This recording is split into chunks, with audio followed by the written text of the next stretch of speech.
Again, I entitled the message "Fit to Be Free." Not fit to be tied, fit to be free. I'm about to slip up myself. I guess I'm tied up on this one. If you've driven around Winchester, you probably have seen signs to local fitness clubs. Join for $9.99 for, first month. I saw one the other day, got my attention. It said, join for $1, but you only have 3 days to do it. Sorry, you missed the 3 days. I thought, well, that's amazing. They put a lot of hooks out there that lure us in, right? They want us to join up and be healthy around town. I appreciate those signs, but there's one thing missing. Maybe you can join up for some insignificant amount, but you got to go there. You got to do the machines. You got to walk on the treadmill. You got to, do what's there. You can't just sign up and get fit. It just won't work. They don't say that on the signs, do they? No. You got to figure that out. Proverbs 3, 7, and 8. We're going to start here.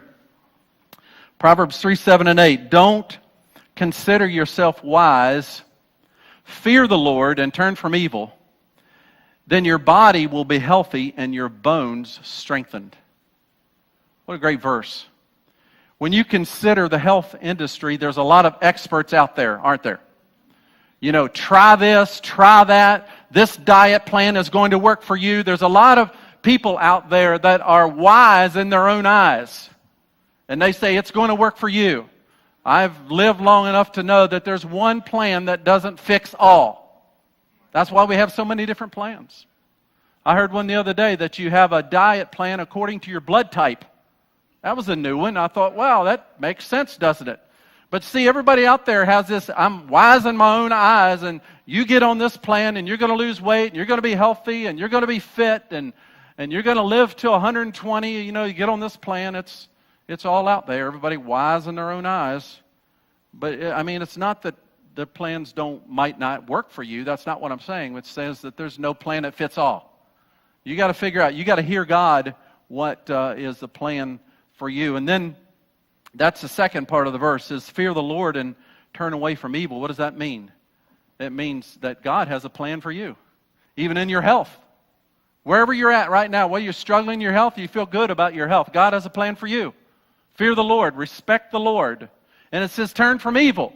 What's that mean? Well, in the context of physical health, it means don't believe that everybody's plan for you is going to work for you. That would be evil in a sense. You spend all that money and you get so little results. So again, run from evil. You got to hear God in the process. And it says, then your body will be healthy and your bones strengthened. That's a pretty amazing verse. In fact, real literally, it's kind of odd, it's kind of funny in a sense, but the literal translation, the ending of that verse is, your navel will be healthy and your bones nourished. Kind of an odd way to put it, but that's what the Hebrews literally, if you would say, the end of that verse, that's what it would be translated as. So, I studied the components of physical health this week, and I wasn't really surprised with the exception of one. And I've boiled physical health down into 4 components. So I call this the basic components to maintain our physical health. The first is what you would expect is food. You want to maintain good physical health? Then pay attention to the food that you eat. And to complete the sentence there, eat fresh food, avoid fake food. Everybody, the new rave today is fake news. Well, there's fake food out there. We call it junk food, but really it's fake food. Someone put it this way: when you shop, do you shop mostly around the perimeter of a grocery store? Because if you shop the perimeter of the grocery store, you're probably getting fresh produce. If you shop the aisles, you're probably getting more fake food, even though there's some staples in there that we need. But if you just shop the aisles, you're probably getting more fake food. If you shop the perimeter of a grocery store, then you're going to get more fresh food. The fresher the better. If you plant a garden and take it out of the garden and cook it and eat it, that's the ultimate, right? But a lot of us don't do that today. Maybe a few of you do. But there is ways to eat fresh food. So again, if you want to be healthy, Eat food as fresh as you can get it. Just that simple. The second thing is rest. That means get some. Does anybody get any rest anymore? Now, rest includes, all right, a few people are honest. They say, yeah, I sleep at night. I sleep good at night. Sometimes I dream. So rest includes both sleep and reflection. When God speaks about rest, He's including both sleeping and reflection, both together. Now, some of us may get a lot of sleep, but not a lot of reflection. That's important. That's how God categorizes rest. And honestly, what's going on is when you sleep at night, your mind is recalibrating. Your mind is like we take a car to a shop and it gets a tune-up. That's what's going on in your mind. God set it up that way. In fact, you start your day sleeping. Maybe you didn't think about that or realize that, but 12 a.m., last time I checked, comes in the middle of the night or in the first part of the middle of the night, and you're sleeping. If you read Genesis chapter 1, it says that it was evening, then it was morning the first day. Evening, morning the second day. God starts His day at night, sleeping and rest. And so you and I should realize that. We start our day in rest if we're sleeping, of course. And so the fact is that we need time to reflect as well. God calls that a Sabbath. A Sabbath is a day when you reflect. When you think about, okay, this is my life. This is where it is right now. What did I do this past week that reflected the glory of God? What am I planning this week that's going to reflect some God plans and God dreams? We all need times in our lives to reflect. That's important, to be healthy. That affects our body. If we go through life and don't reflect, well, we're going to be eat up, what I'll talk about here in a few moments. The third is exercise.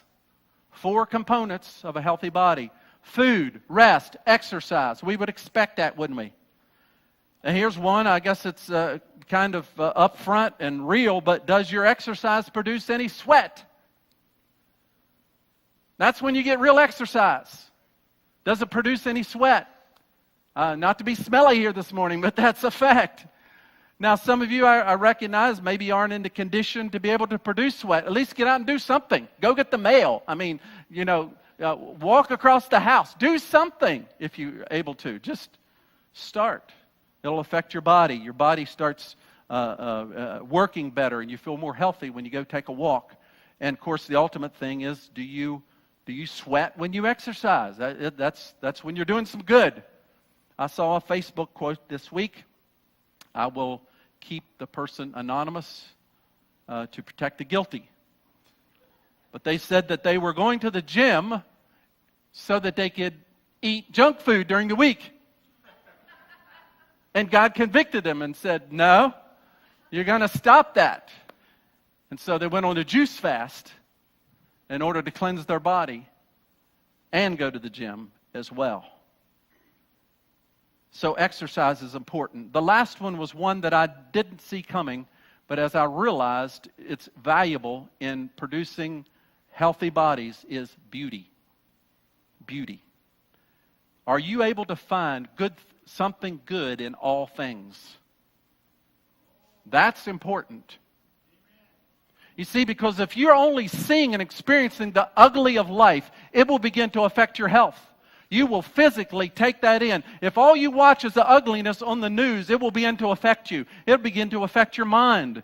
It'll begin to affect you. You're all stressed out because you don't want to go across town because you think somebody's going to shoot you or somebody's treat you wrong because you're watching the news station. It's all the ugly in the world. There's some good that comes through. Every once in a while, somebody will bring something new. But the question is, do you look for and do you seek after beauty? Do you take a walk? Do you watch a sunrise? Do you watch a sunset? Are you expecting to take a drive when the leaves starting to change colors? Do you plant flowers around the house? Do you walk? God created a beautiful world. He wanted us to enjoy it. Get out and enjoy it. Get from inside to outside, even when it's raining, to enjoy what He's created. I love rain. I think rain's amazing. When we get too much, I'm like, whoa, God, when we needed some rain. I tell you what, it's been dry here the last couple of weeks. And so again, when it rains, the grass turns green, and it's beautiful. And God says in His Word, it's Ecclesiastes 3:11, He makes all things beautiful in His time. Do you and I look for that? Because it will affect our health. I remember back when I saw that verse, Wanda was very pregnant with our firstborn. And she was coming close to the due date, and she decided one day, I'm going to have this baby. Those of you ladies that have been through that probably have reached that place. So she was like, today's the day. And if you're in that situation, just shut up and just go with it. Let the doctor be the one to decide that. So I think I was a pretty good husband at that point. We went to the doctor's office. He was a Christian man. And she was like, today's the day. And over the loudspeaker, we heard it was a popular song during that time. In His time, He makes all things beautiful in His time.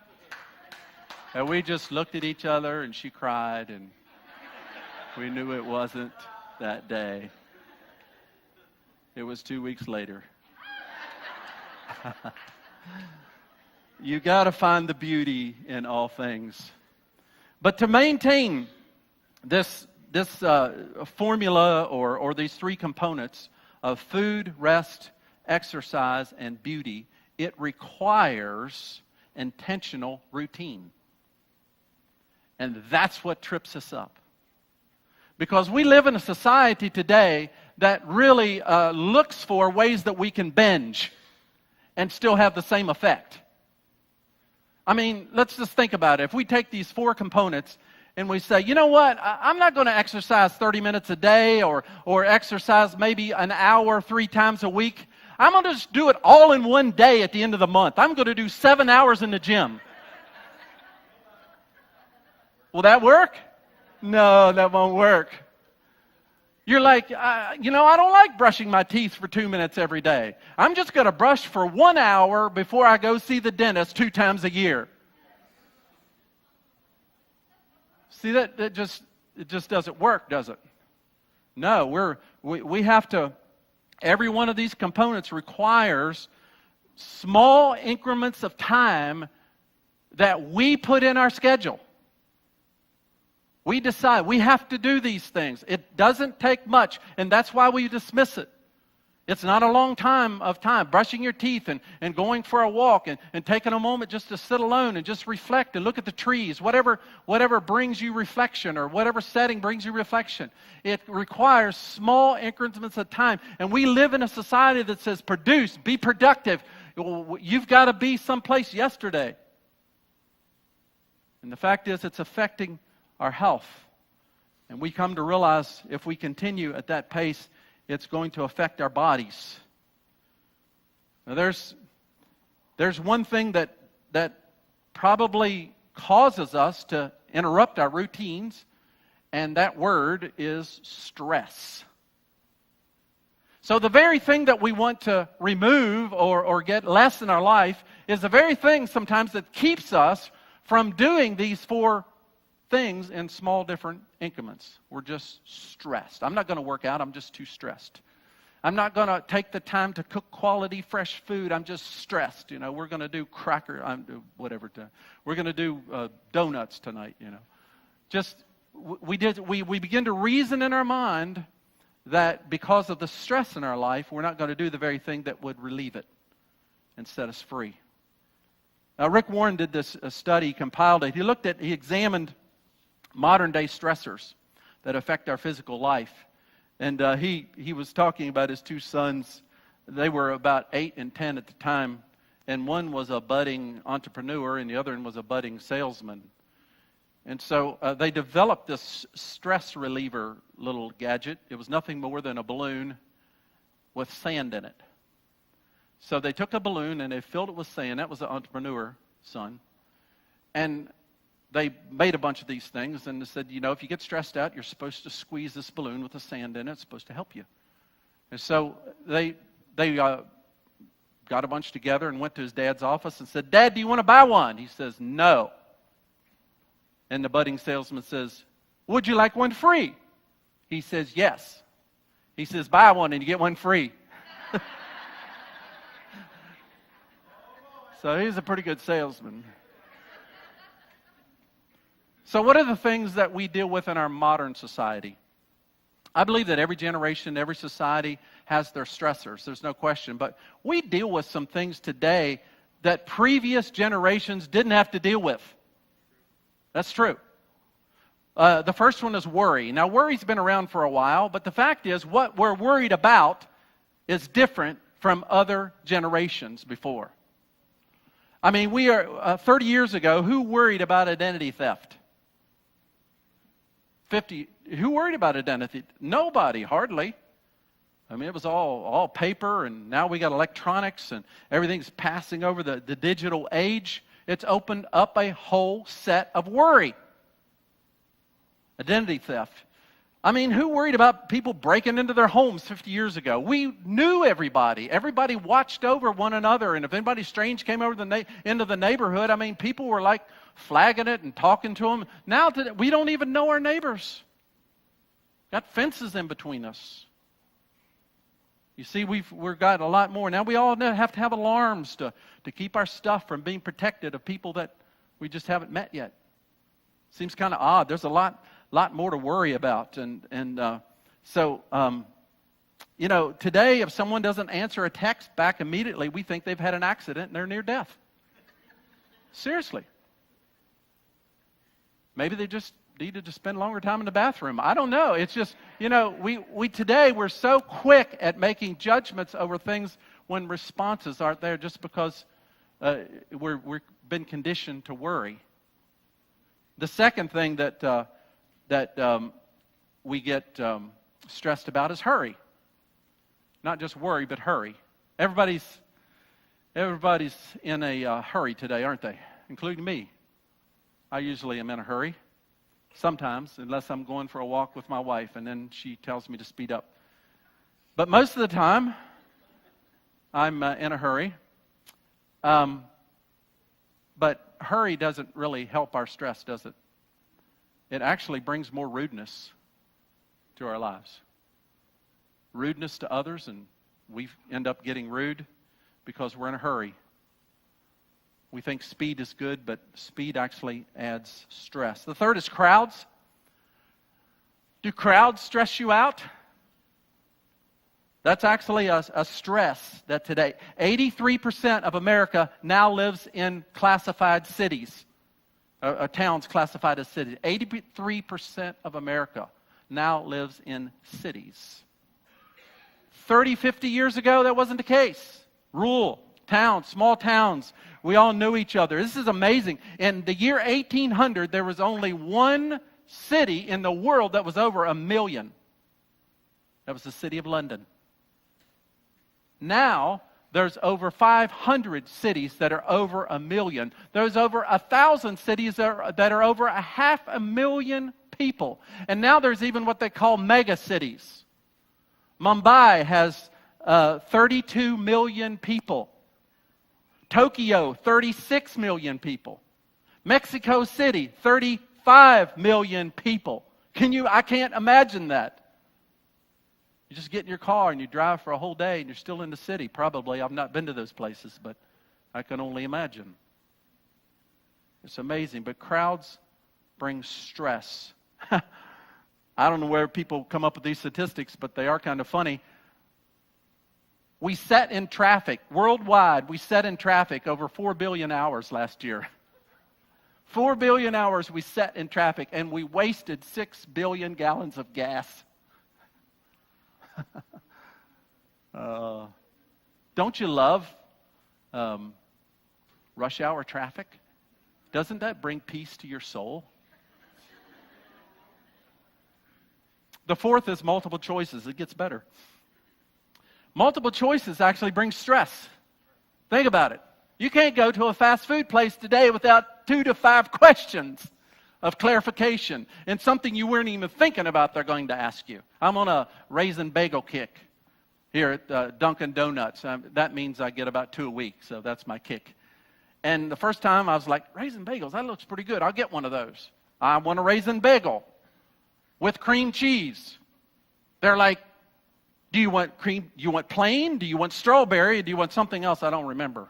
I looked it up on the internet. They got 6 different cream cheeses. They got 8 different bagels. I just want a bagel with cream cheese. Come on. I mean, it's crazy. I mean, if you go buy cough syrup these days. I mean, you ever tried that? You're feeling bad anyhow, and you go to and you stand there, and you're trying to decide if you want to go to sleep or stay awake, or whether or not you want to have a temperature or not. I mean, it's just crazy. Because all you want to do is you just want relief, and they stress you out on the pharmacy aisle, just with all the choices. I mean, I think we've slimmed down a little bit, but you opened up our cupboard, and we had about 14 different cereals at our house. I was like, what are we doing with all those cereals, man? It was like the cereal aisle at Martin's. And only 1 or 2 of us ate cereal. I was like, what happened? Those boxes most of them are 3/4 full. So I think we're down to 4 now. That's a good choice. But choices can stress you out, can't they? And we've got more than ever. You just don't go get something without figuring out the process. It can be paralyzing, stressful. It's funny too, but it is stressful. 5th is loss of privacy. Loss of privacy. One and I were just talking. We were at Awakening the Dawn yesterday, and some gal was handing out a new social media for Christians, and I was like, why would you do that? I mean, you choose your friends anyhow. Why do you need to do? And then she said that even in our YouTube channel, 2 videos have already been flagged as not, beneficial for, I guess, we've reached the place where we're able to monetize our channel, and so they flagged 2 videos already of saying that they're not worthy to be shown on our channel. Privacy. Who worried about that before? I mean, what generation did? Not many. We got new things that we were, public Wi-Fi and predators, and it's just, where does it end? It can stress you out if you let it. Number 6 is increased diversity. 50 years ago, we pretty much had the same values, about how we lived and how we worked and how we raised kids and education and belief in God. Even if somebody didn't believe in God the same way, they respected your belief in God. But today we live in incredible diversity. And everybody is sure that they're right. I mean, it's intense today in case you just woke up. We live in incredible diversity, and even on your job today, if you say the wrong thing to someone, you could get fired immediately. I mean, it's crazy out there about the diversity that we live in America right now and around the world, and the intensity in which the diversity is growing. It brings stress into our life. And the last one is fear of the future, the what ifs. What if I lose my job? What if my spouse dies? What if something breaks in my car? What if my children are not safe? What if I, go on and we just go on and on about what if, what could be, what might be, and all of a sudden we believe them is coming to pass. Brings stress, fear of future in our lives. Well, what's the antidote? We hear all those things and we're affected by those things, and maybe some more than others, but what is the antidote? Well, turn with me to Psalm 23. We're going to get some good news here before we leave today, because that's what God's all about. He's about good news. Psalm 23, actually you can section off this psalm into those 4 different areas. You can start, and one has to do with food. Then we're going to look at rest. We're going to look at exercise, and finally we're going to look at beauty. All 4 of those. We're talking about physical health, but all 4 of those. And this psalm is really an antidote to stress. So that's what we're going to be looking at today, is the antidote to stress, so our bodies will be healthy. Let me read Psalm 23 for you. This is often read at funerals and memorial services, but this is a good news occasion to read this psalm together. The Lord is my shepherd. I shall not be in want. He makes me lie down in green pastures. He leads me beside quiet waters. He restores my soul. He guides me in the paths of righteousness for His name's sake. Even though I walk through the valley of the shadow of death, I will fear no evil, for You are with me. Your rod and Your staff, they comfort me. You prepare a table before me in the presence of my enemies. You anoint my head with oil, and my cup overflows. Surely goodness and love will follow me all the days of my life, and I will dwell in the house of the Lord forever. The first thing that I want to point out in this psalm comes from verse 1. And David says, "The Lord is my shepherd, I shall not want." My question to you, is God truly meeting all my needs? That's the question. Is God truly meeting all of my needs? Now, the way that God does that, it comes through people, it comes through circumstances at time. I understand that. But are you aware and are you thinking about the fact that God is meeting all of your needs? That's what David settled on. He said, God's the kind of shepherd, He's the kind of father that meets all of my needs. All of my wants come from Him. I've settled that. You say, well, how do I know if I've settled it?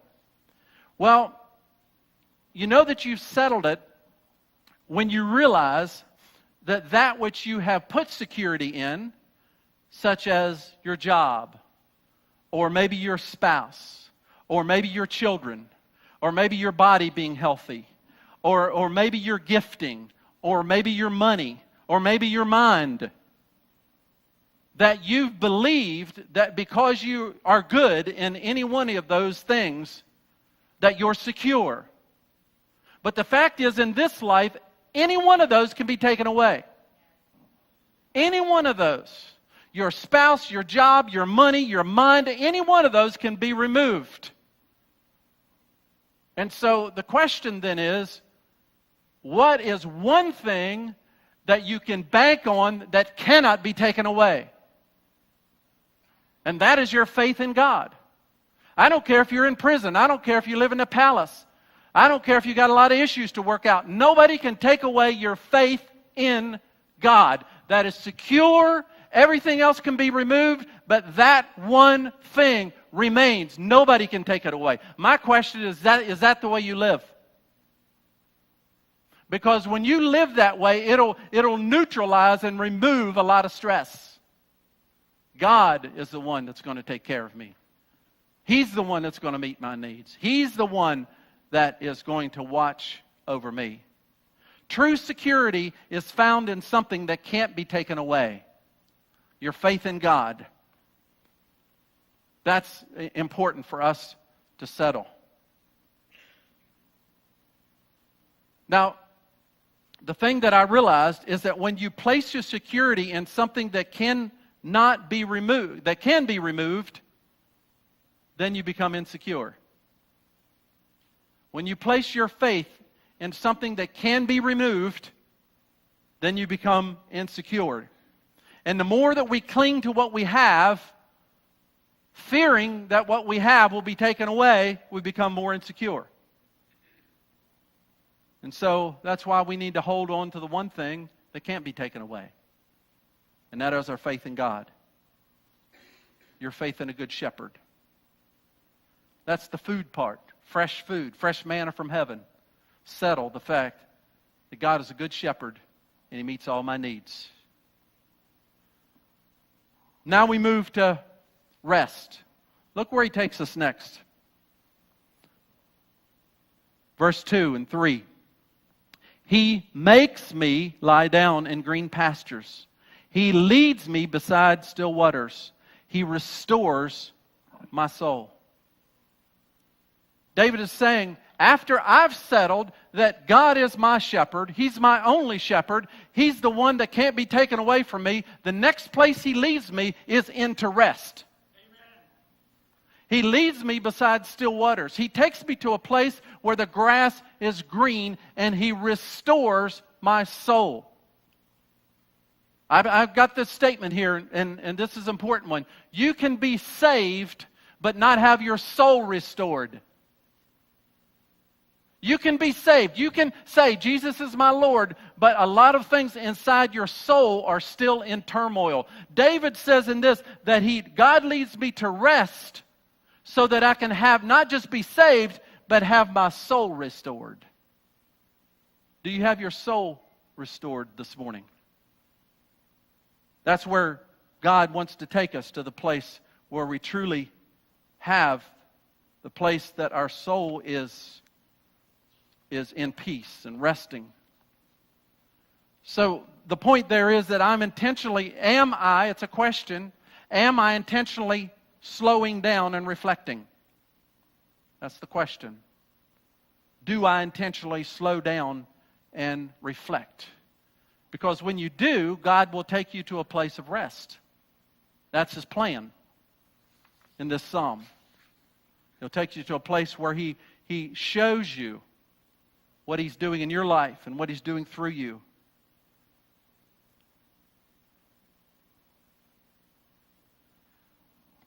Let me just speak about reflecting here for a few moments. Do you ponder what you have been doing and what you need to do? Do you take a regular routine time and do that? It's important. It's important to our bodies.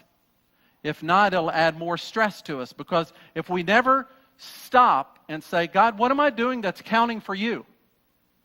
If we're just doing all the time, checking off lists and making the to-do list longer, that doesn't bring peace. That brings more stress at times. And so we have to purpose to dial down. We have to purpose to reflect. I used to take Monday mornings. I've gotten out of the habit, routine. I've got to get back. Take Monday mornings, and I would just take time just to reflect and project about this week and that last week and beyond that. And I've just gotten out of the habit. I need to do that. Gotten out of the routine. It's important. It brought peace to my life as I journeyed through my week. You see, if we don't do that, then we won't be led by still waters. Dale Mass, he's a friend of ours, and he wrote a book called and he perceived he was king. It's about David's life. But he says some interesting things. He says that an unrestored soul, you say, what if I know I have an unrestored soul? Here's an insight. He says an unrestored soul dreams of something new, but then automatically rejects the possibility of going there for fear of losing what they currently have. Let me say that again. He says that an unrestored soul dreams of something new, but then automatically rejects the possibility of going there for fear of losing what they currently have. A new way of thinking cannot be contained in an old identity. When you have security when your security is wrapped up in faith of God, that can't be taken away. Transformation thinking will get derailed every time when you don't have the identity that God places on you. God oftentimes speaks who we are, then builds us into it. He speaks who you are. You're a son, you're a daughter, and then builds us in as we desire. We don't often see God as He sees us. Let me back up. If we don't see God as He sees us, then we can't agree with His assignment for us. You're agreeing with the assignment that God has, that you have for you. But God has an assignment for each one of us. And if we don't see Him as He sees us, we can't agree with His assignment for us. Those are some points to ponder. They kind of slowed me down to reflect a little bit more of whether or not I have a restored soul. Number 3, let's look at exercise. This gets challenging. Exercise. Is Jesus being my tour guide through life? Let's pick up at the end of verse 3. It says, He guides me in the paths of righteousness for His name's sake. Even though I walk through the valley of the shadow of death, I will fear no evil, For you are with me, your rod and your staff, they comfort me. You prepare a table before me in the presence of my enemies. You anoint my head with oil, and my cup overflows. What a journey. That's really life at different points in our life. First, David says God's a shepherd. And then he decides to let God lead him to a place of rest. And then they start the journey. First of all, he says at the end of verse 3, and we heard this morning through the Word, that God is going to lead you in paths of righteousness. That's His purpose and that's His plan. You can trust that. God's not going to lead you astray. He's not going to lead you down a dead end or a cul-de-sac. He's going to lead you on paths of righteousness. And so we can trust that and believe that if we truly have faith in Him. God, I want your path of righteousness. That's what I want to walk on. It says for His name's sake, not even our own.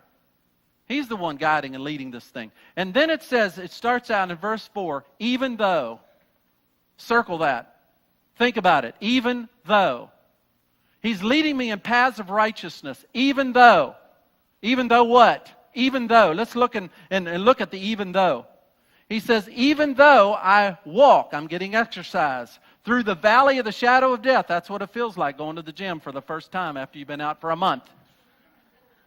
The valley of death.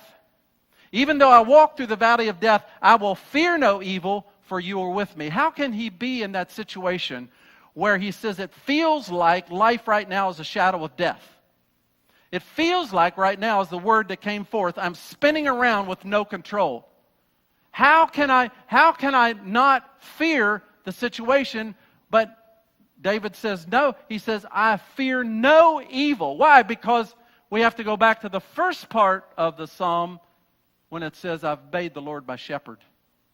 And I've been to the quiet place with Him. And I've settled some things.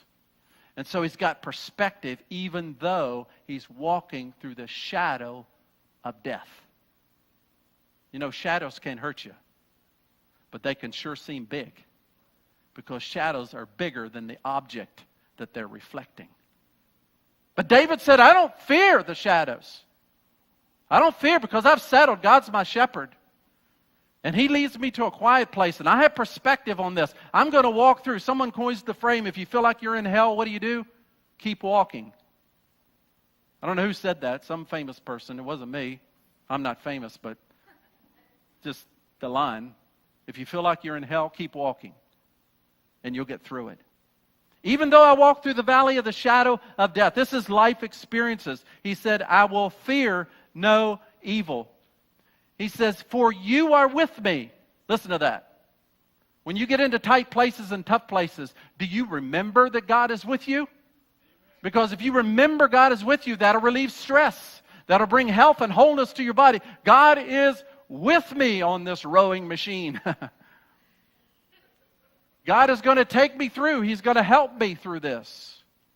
God can't be taken away. David settled that. God, you are with me.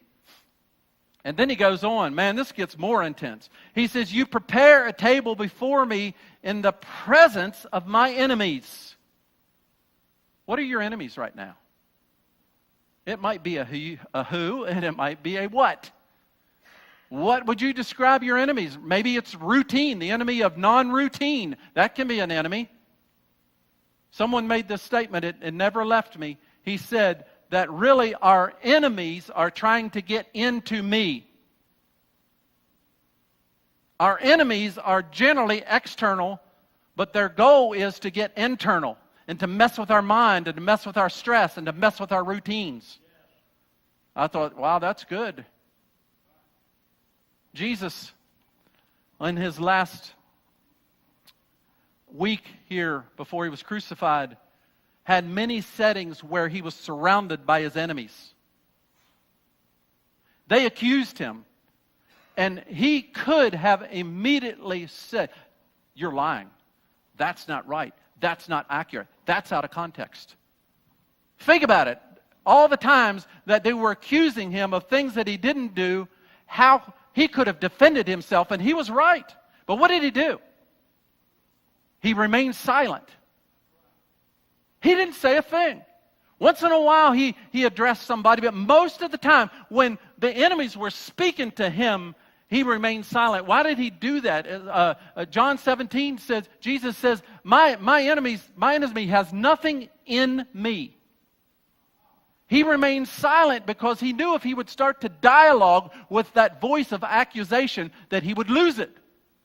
He would actually jump over into enemy's camp rather than agreeing with his heavenly Father. And so he remained silent. He remained protected. He remained in that place where the enemies were coming at him. And he said, no, I'm tucked in here with God. And I'm going to walk through this. I'm at a banquet table with my enemies. And then look what happens, David says. And you anoint my head with oil. See, there's times that we shouldn't dialogue with our enemy. That we should remain silent and let God fill us. And look what happens. It says we overflow with love for them. Honestly, we overflow with love for them. They are our enemies, and we're silent. We don't dialogue with them. We sit there and say, God, fill me with your presence. I know you're here. And God begins to fill us, and we begin to overflow with love, and we get happy and joyful, and they're angry and mad. Yeah. That relieves stress, doesn't it? When your enemies are angry and mad, and you're laughing, going, God is amazing. And He's going to bring me through this. I don't know how, but it's going to be exciting. Yeah. Do you live that way?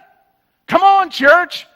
We got to get to that place where we live this way. We'll be healthy and we'll be fun. It'll be a great time. And then, I don't know where I'm at my notes. I don't really care, but this is good.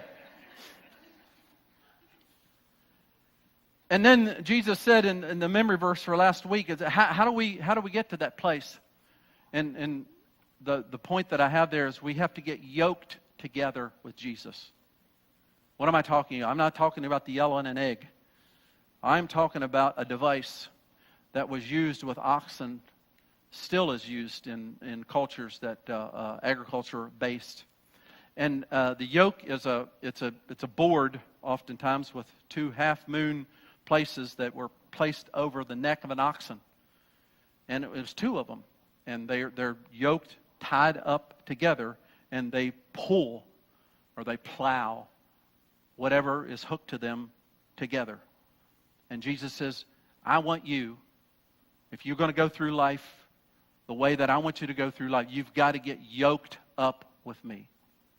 Here's the verse. Come to me. Don't run from me. Jesus says, come to me.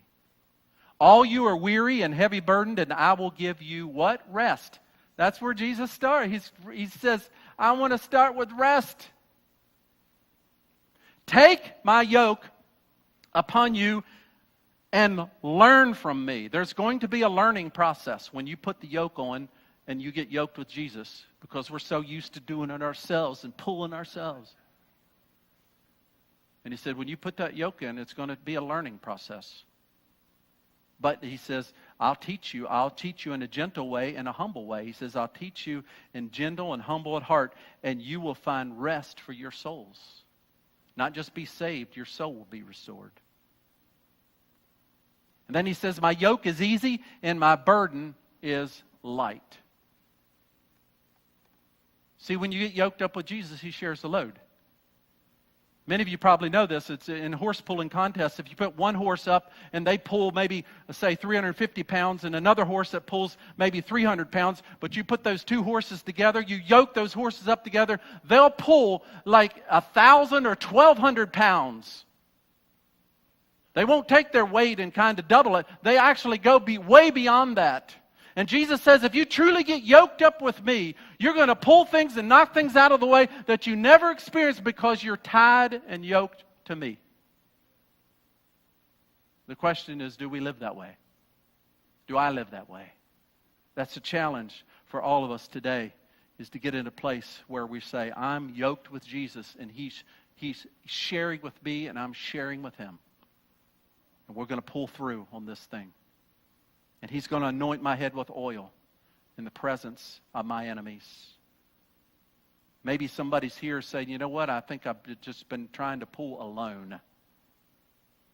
Well, that word's for you. Get yoked this morning. It'll make a difference in your life. Number 4 is this: are you looking for the goodness of God in all things?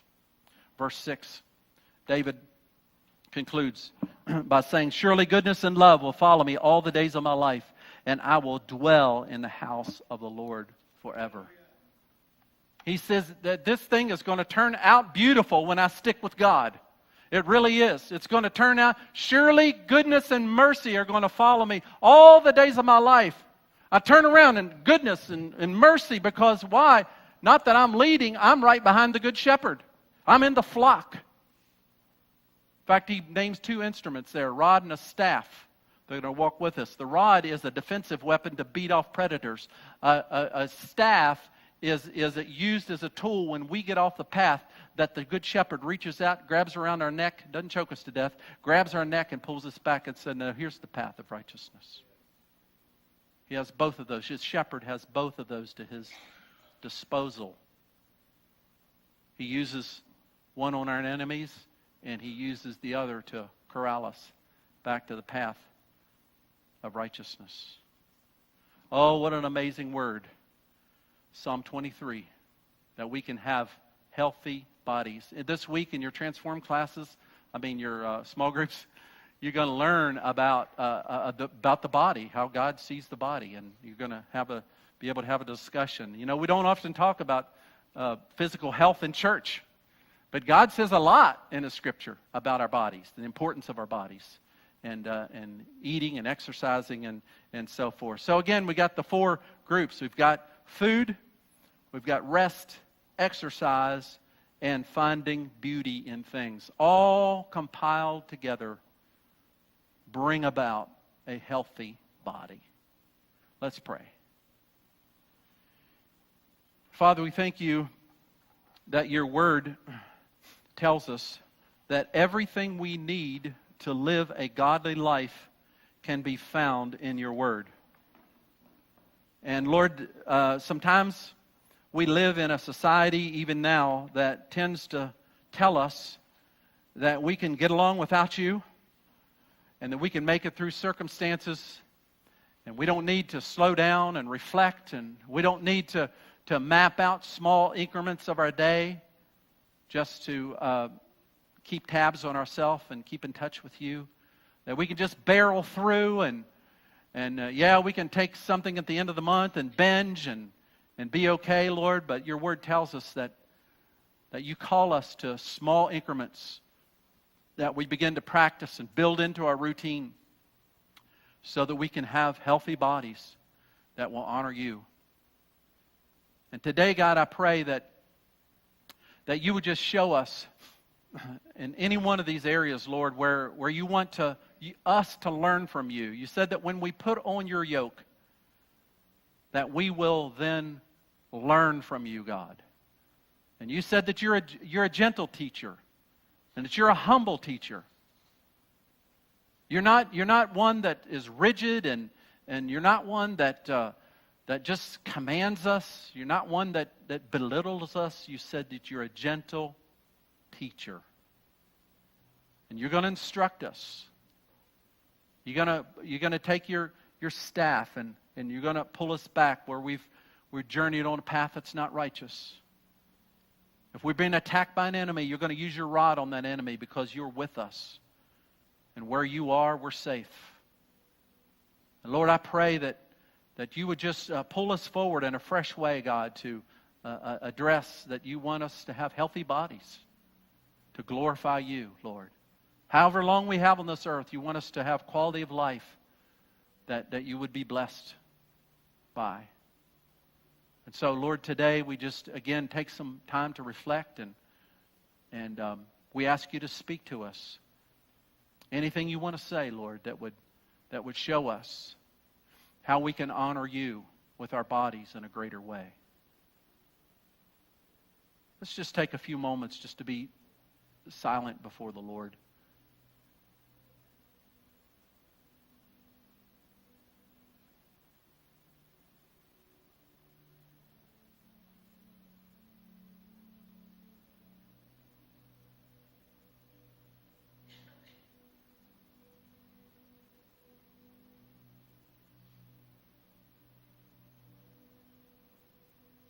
Father, show us anything you'd like to individually.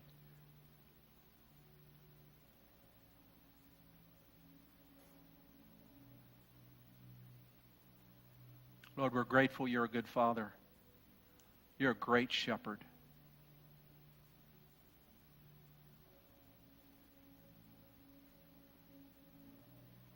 Thank you, Father. Will you stand with me, and those scheduled to pray, would you come and join me?